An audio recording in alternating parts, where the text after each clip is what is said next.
Hello and welcome everyone. तो कैसे हैं आप सभी लोग? I hope you are fine. जैसा कि आप सबको पता होगा कि आपका जो बीएससी नर्सिंग का एंट्रेंस एग्जाम है बहुत ही नज़दीक आ चुका है, यानी कि 14 जून को आपका एंट्रेंस एग्जाम की डेट तय की गई है। लेकिन बच्चों को बहुत सारे डाउट्स थे और एक उनमें से बच्चों का डाउट ये भी था कि सर नर्सिंग एप्टीट्यूड में क्या आता है, क्या सिलेबस रहता है और इसको कहाँ से पढ़ें कि सारे क्वेश्चन को हम कर पाएँ। क्योंकि इससे पहले आपके नर्सिंग एप्टीट्यूड के मात्र 20 क्वेश्चंस आया करते थे, लेकिन इस बार से आपको 40 क्वेश्चंस आएंगे। मैं एक महत्वपूर्ण जानकारी दे देना चाहूँगा कि आपका जो जीके का पार्ट था वो जीके का हटा दिया गया है और आपके नर्सिंग एप्टीट्यूड के 40 नंबर को कर दिया गया है। इंग्लिश का भी आपको 40 नंबर का कर दिया गया है। जिस बच्चे को इंग्लिश में देखना हो कि इंग्लिश में क्या पढ़े क्या ना पढ़े, आप इस वीडियो को देख सकते हैं, यहाँ पे ऊपर आ रहा होगा। और साथ ही साथ में अगर आपको सिलेबस के बारे में जानना है, सिलेबस क्या और कैसे हैं, तो आपको पूरा का पूरा सिलेबस हमारे ऐप पे मिल जाएगा। आप ऐप में जाएं, आपको प्ले स्टोर से भी डाउनलोड कर सकते हैं और डिस्क्रिप्शन बॉक्स में लिंक भी मिल जाएगा। और जैसे ही वहाँ पे सिलेबस वाले ऑप्शन में जाएंगे, सिलेबस आपको मिल जाएगा। साथ ही साथ में मैं आपको दिखा देना चाहूँगा कि सिलेबस वाकई में आखिर है क्या, आपको पढ़ना क्या है उसमें, क्या सिलेबस आखिर है क्या और उसमें पढ़ना क्या है आपको। तो जैसे ही आप सिलेबस डाउनलोड करोगे आपको कुछ इस प्रकार का सिलेबस आएगा। तो देखो हाँ, इस टाइप का सिलेबस आ जाएगा। उसमें आपको सारा सिलेबस मिल जाएगा, क्या पढ़ना है क्या नहीं पढ़ना, चाहे फिजिक्स का हो, चाहे केमिस्ट्री का हो, चाहे बायो का। इस पीडीएफ में आपको सारा सिलेबस मिल जाएगा, केमिस्ट्री, फिजिक्स, बायोलॉजी, इंग्लिश, सभी चीज़ों का। लेकिन हम इस वीडियो में प्रॉपर बात करने वाले हैं नर्सिंग एप्टीट्यूड के बारे में कि नर्सिंग एप्टीट्यूड के में क्या क्या सिलेबस है और क्या क्या आएगा और क्या इंपॉर्टेंट है क्या नहीं है। क्योंकि कुछ ऐसी चीज़ें होती हैं जो इंपॉर्टेंट नहीं भी होती हैं। हम इस वीडियो में सिर्फ वही बात करेंगे कौन सी मोस्ट इंपॉर्टेंट है, क्या है मोस्ट इंपॉर्टेंट है। जैसे आप नीचे आएंगे, नीचे से लास्ट सेकंड नंबर पे आपको ये वाला पोर्शन देखने को मिलेगा। आप यहाँ पे देखेंगे nursing profession in India, duties of A professionally qualified nurse, qualities of A professionally qualified nurse, scope of nursing professor. ये चैप्टर्स के नाम हैं जिनके ऊपर आपसे क्वेश्चन बनाए जाते हैं। हम थोड़ी देर बाद इस विषय पर भी बात करेंगे कि आप इस किताब को कहाँ से पढ़ सकते हैं या इन किताब से बनने वाले जो क्वेश्चंस हैं वो कहाँ पर आपको मिलेंगे, कहाँ पे आपको क्वेश्चंस मिल पाएंगे। कौन सी किताब आप बुक से बाई करें,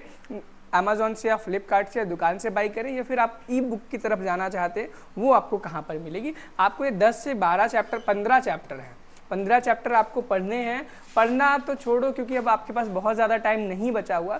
पढ़ने की बजाय अगर आप क्वेश्चन प्रैक्टिस पर ध्यान लगाते हैं तो चांसेस ज़्यादा बढ़ जाते हैं आपके क्या सिलेक्शन की रेट के। जैसे कि यहाँ पे पहले चैप्टर में आपको पढ़ना होगा कि हमारे भारत में जो नर्सिंग का प्रोफेशन है वो क्या है, उसका स्तर क्या है, कैसा है, उसके बारे में पढ़ने को मिलेगा। उसके हिसाब से यहाँ पर क्वेश्चन पूछे जाएंगे। एक सेकेंड, थोड़ा सा ब्लर हो रहा है। जैसे कि इस चैप्टर में आपसे क्वेश्चन इस प्रकार के पूछे जा सकते हैं कि जो हमारा भारत में नर्सिंग प्रोफेशन इंडिया है एक खराब है या बुरा है, इस प्रकार के क्वेश्चन पूछे जा सकते हैं। और जो नर्सिंग प्रोफेशन है वो कब स्टार्ट हुआ था, क्यों स्टार्ट हुआ था, इसका क्या कार्य होता है नर्सिंग प्रोफेशन में होता है, ठीक है। और सेकेंड चैप्टर में duties of A professionally qualified nurse, यानी कि एक प्रोफेशनली क्वालिफाइड नर्स है उसके क्या कर्तव्य हैं, उसका क्या काम है, उनके बारे में। जैसे कि एक क्वालिफाइड नर्स का काम होता है वो ट्रीट करना पेशेंट्स को बहुत अच्छी तरीके से, ये उसका मेन ड्यूटी होती है। और भी बहुत सारी होती हैं, उनके बारे में आपको पढ़ने को मिलेगा। स्कोप ऑफ है, अब इसमें है पढ़ने को मिलेगा कि अगर आप बीएससी नर्सिंग करते हैं या फिर नर्सिंग का कोर्स करते हैं तो उसमें आपका क्या स्कोप है और कहाँ तक आप जा सकते हैं, उनके बारे में पढ़ने को मिलेगा। इसी टाइप से देखो, पहला चैप्टर बहुत इंपॉर्टेंट है, सेकंड चैप्टर भी बहुत इंपॉर्टेंट है, थर्ड चैप्टर भी इंपॉर्टेंट है, लेकिन फोर्थ चैप्टर को आप थोड़ा स्किप कर सकते हो, चैप्टर को ना पढ़ो, फोर्थ चैप्टर ना पढ़ो, फिफ्थ भी ना पढ़ो, छोड़ सकते हो, लेकिन छठवां पढ़ना पड़ेगा। Various departments, important departments of hospital, यानी कि आप जब आप एक क्वालिफाइड नर्स बन जाएंगे तब आप एक हॉस्पिटल में काम करने के लिए जाएंगे तो वहाँ पे जो वेरियस डिपार्टमेंट होते हैं, चाहे कार्डियोलॉजी की बात करें, चाहे न्यूरोलॉजी की बात करें, जो डिपार्टमेंट्स होते हैं उन डिपार्टमेंट्स में क्या होता है, किस टाइप के डॉक्टर होते हैं, उन डॉक्टर्स को हम क्या बोलते हैं। यानी कि किसी भी ऑर्गन के स्पेशलिस्ट का जो, जैसे कि अगर आप एक हॉस्पिटल में वहाँ पर जो भी डॉक्टर्स हैं, जो भी डॉक्टर्स हैं वो उनका एक डिपार्टमेंट है, उन डिपार्टमेंट को हम कार्डियोलॉजी बोलेंगे, ठीक है, कार्डियो डिपार्टमेंट बोलेंगे। यानी कि उस डिपार्टमेंट के अंदर जितने भी डॉक्टर्स होंगे वो हार्ट के सर्जन होंगे, हार्ट के फिजिशियन होंगे और हट के एमएस होंगे, ठीक है, इसी प्रकार के होंगे। इसी प्रकार के और भी जो भी होते हैं, चाहे न्यूरो हो चाहे ऑस्टियो हो, ऐसे डिपार्टमेंट्स होते हैं, उनके बारे में आपको पढ़ने को मिलेगा। और बहुत ही इंपॉर्टेंट चैप्टर है, इससे क्वेश्चन हर साल पूछा जाता है और इस साल भी पूछे जाने की चांसेस है। Various important departments of A hospital. और याद रखना, इन हॉस्पिटल के डिपार्टमेंट्स के कुछ साइन भी होते हैं कि ऑस्टियोलॉजी जो डिपार्टमेंट है उसका क्या सिंबल है, कार्डियोलॉजी जो डिपार्टमेंट है उसका क्या सिंबल है, न्यूरोलॉजी है उसका क्या सिंबल है, ठीक है, ठीक है। उसके बाद देखो मैं यहाँ पे टिक करता जा रहा हूँ, ये चैप्टर इंपॉर्टेंट है, ये है।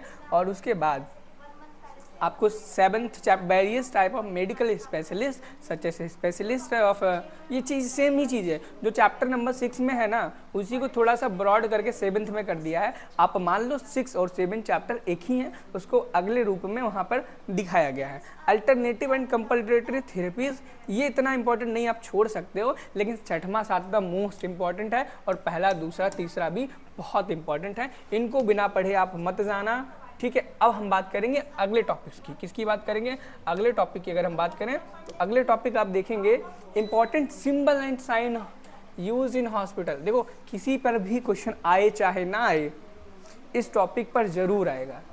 Important sign symbol in use in a hospital, एक हॉस्पिटल में इस्तेमाल किए जाने वाले साइन, एक हॉस्पिटल में यूज किए जाने वाले सिंबल्स कौन से होते हैं। जैसे कि मैंने थोड़ी देर पहले ही आपको बताया था कि अगर कार्डियोलॉजी डिपार्टमेंट है तो उसके अंदर कार्डियक के जो डॉक्टर्स रहते हैं, कार्डियक वाली डिजीज़ के पेशेंट्स को ट्रीट करते हैं, उनका सिंबल क्या होता है। आपसे पूछ लिया जाएगा कि ऑपरेशन थिएटर का सिंबल क्या होता है, कैथेटर का सिंबल क्या होता है, सेलाइन जो लगाया जाता है पेशेंट को उसका क्या सिंबल होता है, कैन्युला का क्या सिंबल होता है। इस टाइप के सिंबल्स आपको पूछ लिए जाएंगे। कभी भी आप रोड पर ड्राइव करते हुए जाते हैं तो वहाँ पर हॉस्पिटल जोन का सिंबल रहता है, वो सिंबल कौन सा रहता है। इस टाइप के क्वेश्चंस आपको पढ़ने को मिलेंगे। एंड आपको communicable and non communicable disease बहुत इंपॉर्टेंट है, ये आपका क्लास 12th में है बेसिकली। इसमें आपको एक्स्ट्रा से पढ़ने की ज़रूरत नहीं है, जितना आपके क्लास 12th में है। टाइफॉइड, मलेरिया, इनके बारे में ही पढ़ के जाना है। एलिफेंटियासिस, अमीबियासिस, ऐसे करके जो भी डिजीज़ हैं, और HIV, एड्स, कैंसर, इन सब के बारे में ज़्यादा ज़रूर पढ़ना। और ये चीज़ पढ़ के जाना, कुछ ऐसी STDs होती हैं जो ट्रीटेबल है, 3 होती हैं, जैसे कि HIV, genital herpes and hepatitis B। ये ऐसी STDs होती हैं जो कभी भी क्योरेबल नहीं होती हैं, चाहे आप अर्ली स्टेज में पता लगाएं चाहे बाद के स्टेज में पता लगाएं। और सबसे ज़्यादा घातक यही बीमारियां हैं, इनके बारे में पूछे जाने के सबसे ज़्यादा चांसेस रहते हैं। और आपसे ये क्वेश्चन पूछा जा सकता है इस टाइप का कि इनमें से कौन सी डिजीज़ है जो कोजेनाइटल नहीं है, यानी कि ऐसी डिजीज़ जो आपके अंदर है और आपके प्रोजनी के अंदर वो ट्रांसफ़र नहीं होगी, लाइक कैंसर। ये ऐसी डिजीज़ हैं जो आपके प्रोजनी में ट्रांसफ़र नहीं होने वाली हैं, और इन पे भी क्वेश्चन पूछे जाते हैं। और जो मैंने अभी 2 क्वेश्चन बताए हैं STDs जो कि सबसे ज़्यादा घातक हैं, जिनको हम सबसे ज़्यादा मैलिग्नेंट है, मैलिग्नेंट बोलेंगे घातक को अंग्रेज़ी में, हैं, उसके बारे में, कैंसर के बारे में बहुत ही ज़्यादा पूछा जाता है। और साथ में डिजास्टर मैनेजमेंट पढ़ सकते हो, फर्स्ट एंड कॉमन एलियन से पढ़ना है, पर्सनल हाइजीन पढ़ना है, एनवायरमेंटल हाइजीन, स्टडी हैबिट्स को पढ़ना है। ये तो बात रही कि क्या क्या पूछा जाएगा, क्या क्या चैप्टर्स हैं। अब आपको अगर पढ़ना है तो आप क्या करो। देखो अगर ये सारी चीज़ें पढ़नी है तो आप 2 काम कर सकते हो। आप एक बुक परचेज कर सकते हो जिसमें आप पढ़ सकते हो। क्या बुक परचेज कर सकते हो जिस बुक की प्राइस नियर अबाउट आपको 250 से 300 रुपये की रहेगी, और 5 से 6 दिन लगेगा आपको आपके घर पे आने जाने में, चाहे आप फ्लिपकार्ट से मंगाओ चाहे अमेजोन से मंगाओ। अगर आप बुक भी परचेज करना चाहते हो तो उसका लिंक भी डिस्क्रिप्शन में मैं आपको प्रोवाइड करा दूंगा। उसमें आपको BSc नर्सिंग की जो टॉप मोस्ट बुक होंगी उसका लिंक डिस्क्रिप्शन में मिल जाएगा। उसके बाद अगर आप चाहते हैं कि कम से कम प्राइस में आपको ज़्यादा से ज़्यादा चीज़ें मिल जाएँ तो डिस्क्रिप्शन बॉक्स में हमारे ऐप का लिंक मिलेगा। आप ऐप में जाओ, ऐप में आपको एक बैच मिलेगा 129 रुपीज़ का, आप उसे ज्वाइन कर सकते हो। वहाँ पर आपको सिर्फ नर्सिंग एप्टीट्यूड ही नहीं, आपका फिजिक्स, बायोलॉजी, केमिस्ट्री, इंग्लिश सारे सब्जेक्ट ₹129 में मिल जाएंगे। और तब तक रहेंगे इस चीज़ का एक्सेस जब तक आपका एग्ज़ाम नहीं हो जाना। ध्यान रखने वाली बात ये रहेगी कि आपको सिर्फ यहाँ पे PDF नोट्स वगैरह ही मिलेंगे, वहाँ पर कोई भी लाइव क्लासेस नहीं मिलेंगी, ठीक है। और जो भी बच्चे इस चैनल पे नए हैं, चैनल को सब्सक्राइब कर सकते हैं और अपनी जो भी डाउट है कमेंट सेक्शन में पूछ सकते हैं, या फिर पर्सनली मुझे व्हाट्सएप करके भी पूछ सकते हैं। मेरा व्हाट्सएप नंबर और व्हाट्सएप ग्रुप का लिंक डिस्क्रिप्शन बॉक्स में आपको मिल जाएगा। तो मिलते हैं नेक्स्ट वीडियो में। Thank you, have a nice day, bye bye.